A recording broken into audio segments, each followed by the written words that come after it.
জীবনের সবচেয়ে বড় সীমাবদ্ধতা আমাদের পরিস্থিতি নয়, সেটি হলো আমাদের বিশ্বাস।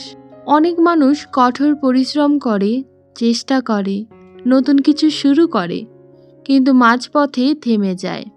কারণ বাইরের কোনো বাধা আসে না, বাধা আসে ভেতর থেকে।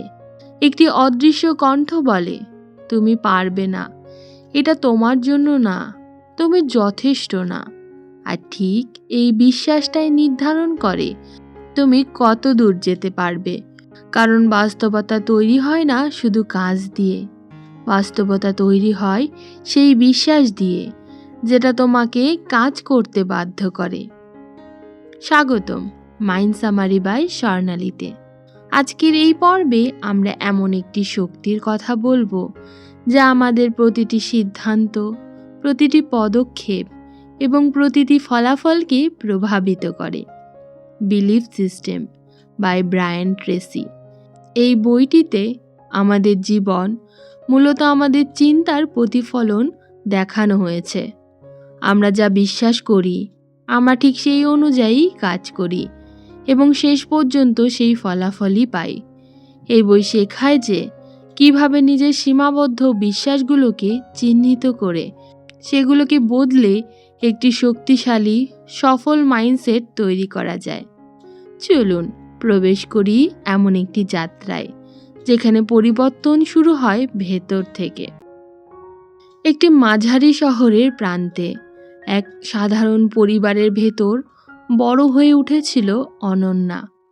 একজন মেধাবী হলেও চুপচাপ স্বভাবের মেয়ে সে, যার জীবনের সব থেকে বড় সীমাবদ্ধতা ছিল তার বাইরের পরিবেশ নয়, বরং তার নিজের ভেতরের সংজ্ঞা।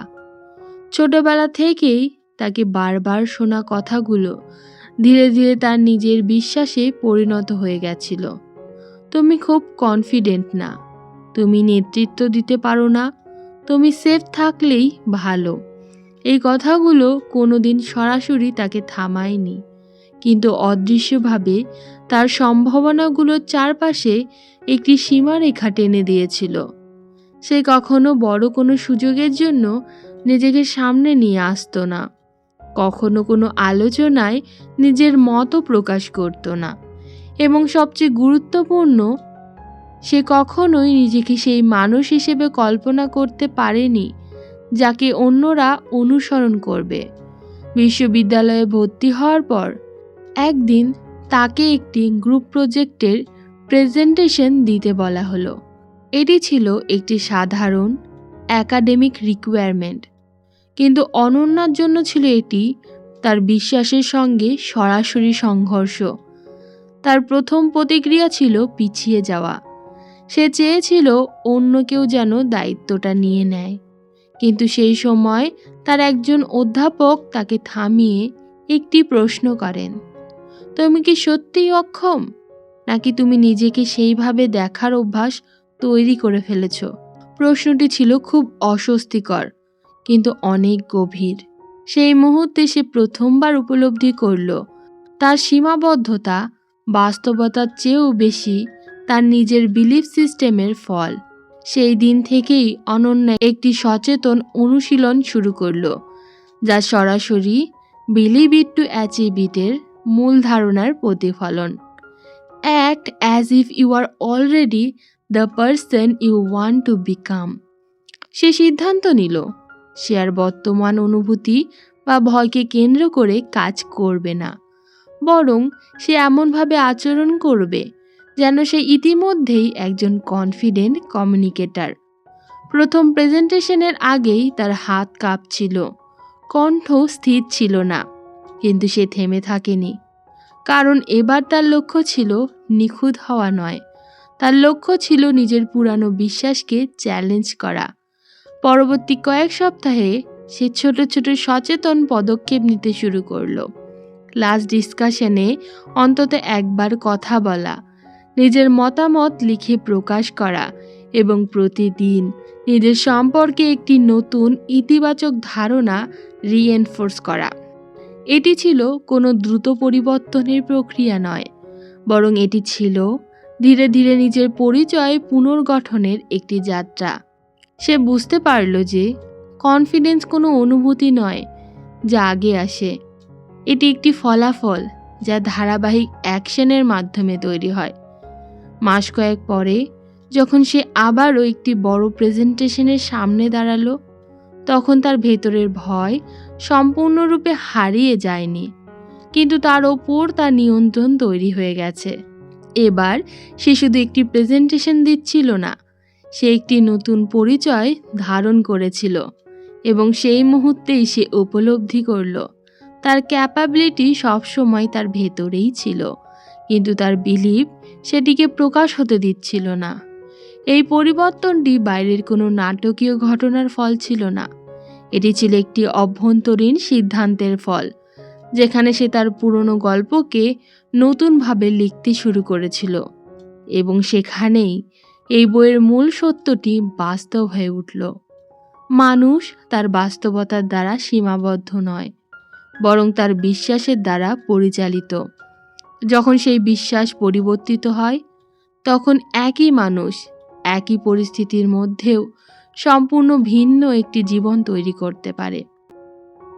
কলকাতার প্রান্তে রেল লাইনের ধারে গড়ে ওঠা একটি ছোট্ট বস্তিতে বড় হয়েছিল সাবির, একজন ছেলে যার জীবনের শুরুটাই ছিল প্রতিকূলতার মধ্যে। তার বাবা ছিলেন একজন দিনমজুর, যিনি প্রতিদিন কাজ পেলে খেতে পেতেন, আর কাজ না পেলে পুরো পরিবারকেই না খেয়ে থাকতে হতো। ছোটবেলা থেকেই সাবির বুঝে গিয়েছিল তার জীবন অন্যদের মতো সহজ হবে না। স্কুলে যাওয়া তার জন্য ছিল একটি বিলাসিতা। অনেক দিন তাকে পড়াশোনার বদলে কাজ করতে হয়েছে পরিবারের পাশে দাঁড়ানোর জন্য। ধীরে ধীরে তার ভেতরে একটি বিশ্বাস গড়ে উঠতে শুরু করলো, আমার জীবন এমনই, এর বাইরে আমি যেতে পারবো না। এই বিশ্বাসটি কেউ তাকে সরাসরি শেখায়নি, কিন্তু তার প্রতিটি অভিজ্ঞতা, প্রতিটি সীমাবদ্ধতা সেটিকে শক্ত করে তুলেছিল।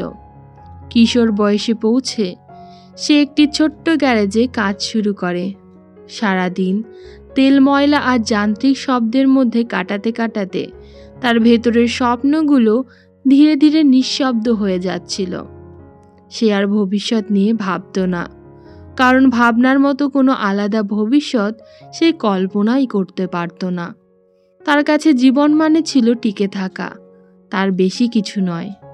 একদিন গ্যারেজে একজন নিয়মিত কাস্টমার এলেন, একজন মধ্যবয়সী ব্যক্তি, যিনি সাবিরের কাজের মনোযোগ লক্ষ্য করেছিলেন। কাজ শেষ হওয়ার পর তিনি সাবিরকে জিজ্ঞেস করলেন, তুমি কি সারা জীবন এখানেই থাকতে চাও? প্রশ্নটা ছিল খুবই অপ্রত্যাশিত এবং সাবির প্রথমে কোনো উত্তরই দিতে পারল না, কারণ সে কখনোই এই প্রশ্নটি নিজেকেও করেনি। লোকটি তাকে আরেকবার কথা বললেন, তোমার বর্তমান তোমার ভবিষ্যৎ নির্ধারণ করে না, তোমার বিশ্বাস করে। এই কথাটি তার মনে গেঁথে গেল। সেই দিনই প্রথমবার সে নিজের ভেতরের বিশ্বাসটিকে লক্ষ্য করল। সে আসলে নিজের জীবনের সীমা নিজেই নির্ধারণ করে ফেলেছে। সেই মুহূর্তে তার ভেতরে একটি দ্বন্দ্ব শুরু হলো। একদিকে ছিল বাস্তবতা, আরেকদিকে একটি নতুন সম্ভাবনার আভাস। সেই দিন থেকে সাবির একটি ছোট্ট কিন্তু গুরুত্বপূর্ণ পরিবর্তন নিয়ে আসে। সে প্রতিদিন কাজ শেষে আধা ঘন্টা সময় আলাদা করে রাখে শেখার জন্য। শুরুতে সে বেসিক ইংলিশ শেখা শুরু করে, তারপর ধীরে ধীরে টেকনিক্যাল নলেজ বাড়াতে থাকে। এটি সহজ ছিল না। ক্লান্ত শরীর, সীমিত সময় এবং চারপাশের পরিবেশ তাকে বারবার থামাতে চাইছিল। তার ভেতরে সেই পুরনো কণ্ঠ তাকে বারবার বলছিল, এতে কোনো লাভ নেই, তুমি কোনো কিছু বদলাতে পারবে না। কিন্তু এবার সে একটি নতুন প্রিন্সিপাল অনুসরণ করে শুরু করেছিল, যা সরাসরি believe it to achieve it বইয়ের মূল ধারণার প্রতিফলন। সে তার বর্তমান অবস্থার ওপর নয়, বরং তার সম্ভাবনার ওপর বিশ্বাস করতে শিখছিল। সে প্রতিদিন ছোট ছোট কাজ করত, এমনভাবে যেন সে ইতিমধ্যেই সেই মানুষ যাকে সে হতে চায়। কয়েক মাস কেটে গেল, তারপরে বছর। ধীরে ধীরে তার দক্ষতা বাড়তে লাগলো। একসময় সে একটি বড় ওয়ার্কশপের কাজের সুযোগ পেল, যেখানে তার কাজের মূল্যায়ন করা হলো অন্যভাবে। সেখানে সে শুধু একজন শ্রমিক ছিল না, সে ছিল একজন স্কিল টেকনিশিয়ান। কিন্তু সবচেয়ে বড় পরিবর্তনটি তার জীবনের অবস্থানের নয়, তার নিজের ভেতরের ধারণায় ঘটেছিল। সে আর নিজেকে পরিস্থিতির শিকার হিসেবে দেখত না, সে নিজেকে একজন সৃষ্টি করতে সক্ষম মানুষ হিসেবে দেখতে শুরু করেছিল। একদিন যখন সে নিজের নতুন কর্মস্থলে দাঁড়িয়েছিল, তার মনে পড়ল সেই ছোট্ট গ্যারেজ, সেই পুরানো বিশ্বাস আর সেই প্রশ্ন, তুমি কি সারা জীবন এখানেই থাকতে চাও? সেই মুহূর্তে সে উপলব্ধি করল তার জীবন বদলানোর আগে তার বিশ্বাস বদলেছিল। কারণ বাস্তবতা কখনোই প্রথমে পরিবর্তিত হয় না, প্রথমে পরিবর্তিত হয় সেই মানুষটি যে বাস্তবতাকে তৈরি করে। বিলিভ, অ্যাকশন, রেজাল্ট, দেন রিইনফোর্স বিলিভ। অর্থাৎ তুমি যা বিশ্বাস করো তুমি সেই অনুযায়ী কাজ করো। তোমার কাজ যেমন হয় ফলাফলও তেমনই আসে, আর সেই ফলাফল আবার তোমার বিশ্বাসকে আরও শক্ত করে। এভাবে একটি লুপ তৈরি হয় যা তোমার জীবনকে একই জায়গায় আটকে রাখতে পারে, আবার ধীরে ধীরে এগিয়েও নিতে পারে। তাই যদি জীবন বদলাতে চাও, শুরু করতে হবে বিলিভ থেকে। আর বিলিভ বদলালে অ্যাকশন বদলায়, অ্যাকশন বদলালে রেজাল্ট বদলায়, রেজাল্ট বদলালে শেষ পর্যন্ত তোমার পরিচয় বদলে যায়। শেষ পর্যন্ত একটি স্পষ্ট সত্য উঠে আসে, তুমি তোমার বর্তমান পরিস্থিতির ফল না, তুমি তোমার বিশ্বাসের ফল। যখন তুমি নিজের সীমা নতুনভাবে সংজ্ঞায়িত করো, তখন তোমার বাস্তবতাও বদলাতে শুরু করে। কারণ পৃথিবী তোমাকে সেই অনুযায়ী সুযোগ দেয় না যে তুমি কে, পৃথিবী তোমাকে সেই অনুযায়ী সুযোগ দেয় যে তুমি নিজেকে কি মনে করো। এবার একটু পজ নাও, নিজেকে একটি প্রশ্ন করো, কোন বিশ্বাসটি তোমাকে আটকে রেখেছে? আজ সেই বিশ্বাসটিকে চ্যালেঞ্জ করো একটি ছোট্ট কাজের মাধ্যমে। কারণ পরিবর্তন শুরু হয় না বড় কোনো ঘটনার মাধ্যমে, পরিবর্তন শুরু হয় একটি নতুন বিশ্বাস দিয়ে। এই যাত্রার কোনো বাইরের পরিবর্তনের গল্প নয়, এটি ভেতরের পুনর্গঠনের একটি গল্প। আমি স্বর্ণালী, আপনি দেখছেন মাইন্ড সামারি বাই স্বর্ণালী। এমন আরও গভীর, শান্ত এবং জীবন উন্নয়নমূলক বইয়ের সারাংশ পেতে ভিডিওটি লাইক করুন, শেয়ার করুন এবং চ্যানেলটি সাবস্ক্রাইব করে রাখুন। আবারও দেখা হবে প্রোডাক্টিভিটির নতুন কোনো একটি অধ্যায়ে।